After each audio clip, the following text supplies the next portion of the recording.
میرا یہ ایک سوال ہے کہ حج کے لیے کتنے دن ضروری ہیں؟ کس دن سے لے کر کس دن تک وہاں رکنا ضروری ہے؟ حج کے کتنے دن ضروری ہیں؟ کم از کم 2 دن ضروری ہیں، کم از کم۔ جی حج جو ہے، جو عرفہ کے میدان میں 9 ذوالحجہ کو ظہر کے بعد پایا گیا احرام کی حالت میں، جی وہ حاجی ہو جائے گا۔ ماشاء اللہ۔ یعنی یہ ایک وہ دن ہے جس کا پایا جانا سب سے اہم فریضہ ہے۔ دوسرا جو دن ہے وہ ہے طواف زیارت۔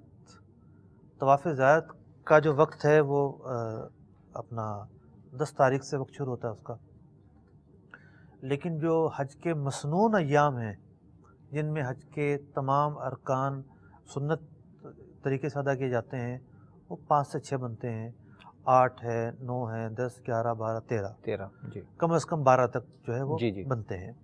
تو یہ ایام ہے، شاید یہ عرب شریف سے ہوں اور یہ وہاں سوچ رہے ہوں کہ کتنے دن رکنا ضروری ہے، کیونکہ وہاں یہ ہوتا ہے کہ اچھا پھر رمی ہے، رمی بھی تو واجب ہے۔